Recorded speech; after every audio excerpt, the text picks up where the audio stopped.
Hey guys, what's up? Hope you're having an awesome Halloween, and let's just jump right into it. Many of you have sent me the following story of what looks like ET on the face of a coin. And for those of you who don't know about the story, according to the website Mysterious Earth, people who were renovating a house somewhere in southern Egypt found a bunch of coins, and they're pretty unique because they seem to depict a bunch of aliens. Some coins have this guy in the front of it, and some have what looks like an UFO with the words Opportunus Adest carved on the back, which is Latin for "it's here in due time." Of course, you guys know I completely believe in aliens. I don't think for a second that we are the only intelligent life in the universe, but I also don't think these are alien coins. I mean, I get that getting to Earth is a long journey, and for some spaceships, alien vending machines probably only accepts change, and I get that they need something to decide who gets the ball first in alien football, but I just don't think these coins are very extraterrestrial because a lot of things don't seem to fit. First of all, why is there not more information about the discovery of these coins? Also,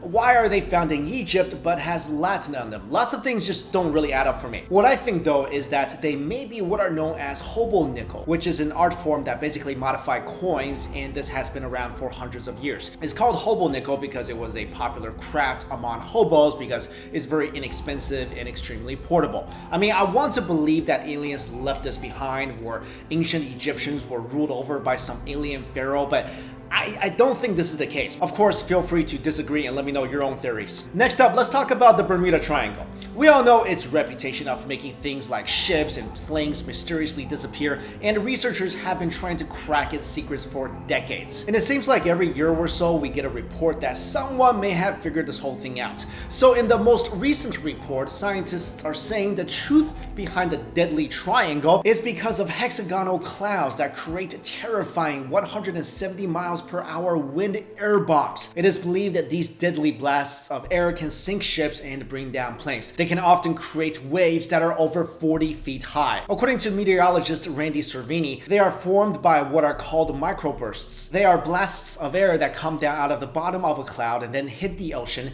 and then create waves that can sometimes be massive in size as they start to interact with each other. I don't know if this is the reason why hundreds of ships and dozens of planes have disappeared over the triangle, but I'm still gonna stick to my portal to another dimension theory. Next, let me ask you, if I told you that you could have perfect memory, like Mike Ross perfect memory, but that would mean getting a computer chip implanted in your brain, would you do it? Professor Theodore Berger, professor of biomedical engineering at the University of Southern California, has spent the past 20 years developing the brain chips, which are computer implants that mimic the electrical signals in the brain. This software converts short-term memories into long-term ones, overall enhancing memory. This is ideal for people suffering from dementia or Alzheimer's and any other illnesses that affects one's memory. I think this is great because although I have no personal experience, I know that diseases like Alzheimer's are devastating, and I'm for anything that can help people suffering from that or any other debilitating illness. But I don't think I will be up for having a software implanted in my brain just so I can have better memory. I mean, I think I would have signed up for one back during finals week in college, but I really don't want anything put inside my brain. Also,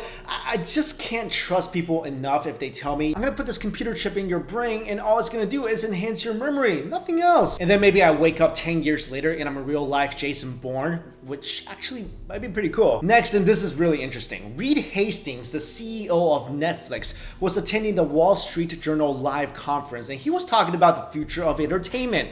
And he said that Netflix and other services like it would be in trouble if the source of human entertainment in 30 or 40 years is pharmacological, meaning he thinks that it's completely possible that in the future, and not even that far into the future, maybe as early as in 20 years, there could be a Matrix-like scenario in which users could take a blue pill to experience hallucinatory entertainment and a white pill to come back to reality. I mean, isn't that what drugs kind of do nowadays anyway? I mean, it literally sounds like he's describing a LSD or something with an on-off switch. I don't know about you guys, and I really don't know what people might be into in 20 years, but I'm pretty much against buying any video game system that forces me to take any sort of pill. Let's say you could take a pill and go into the Matrix and be able to know Kung Fu and super jump around and be able to come out with just another pill. I could definitely see that as very enticing to a lot of people, so let me know if you would do this. And finally, today is Halloween, so how are you celebrating? Trick-or-treating, maybe go to a haunted house, maybe a party.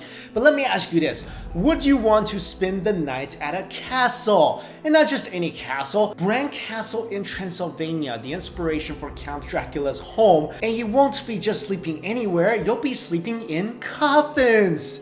Yay! So on Halloween night, which is tonight, 2 guests will be allowed to spend the night in this demonic bat lair, making this the first time since 1948 that anyone has slept in the 15th century fortress. This is actually a promotion by Airbnb, and 2 guests, like I said, will get wined and dined, then left alone to lie down in red velvet trimmed coffins. And I guess it's up to you whether you want the top covered or not. And there's no cuddling, so there won't be any double coffins provided. Personally, this sounds like something I would love to never do, but let me know if you would do this. Oh, by the way, here's a knock knock joke. Ready? Knock knock. Ivan to drink your blood. Okay, that's just horrible. I'm so sorry. I am actually going to a haunted house tonight, the Winchester Mystery House here in Santa Clara. If you don't know, the Winchester Mystery House was once the personal residence of Sarah Winchester. You know, Sam and Dean's relative? Nah, just kidding. She was the widow of William Wirt Winchester, you know, the gun guy. So the legend goes, after losing her husband and child, Sarah went to a medium to contact her husband, who supposedly told her that there is a curse on her family, which took the life of him and their child, and is gonna soon take Sarah as well. And this is a curse that has resulted from the terrible weapon created by the Winchester family. Thousands of people have died because of it, and their spirits are now seeking vengeance. The spirit of Sarah's husband told her to move to California and start construction on a house. So that's what she did. She moved to Santa Clara from Connecticut, and she began construction in 1884. The mansion that she was constructing were claimed by many, including Sarah herself, to be haunted by the ghosts of those killed with Winchester rifles. So to prevent the spirits from getting to her, what Sarah did was she made the house into a giant maze, and she never stopped constructing the house until her death on September 5th, 1922. And she made the house into a maze to confuse and discourage the bad spirits so they won't get to her. She basically built a huge ghost trap. It's unfortunate because they don't allow you to take pictures or film during the tour, so I'm gonna I don't know, sneak some pictures and see if I can capture any paranormal activity. And if I do, I'll definitely share with you guys. Hope you have a fun and safe Halloween. Don't let those spirits get you. I'll see you next time.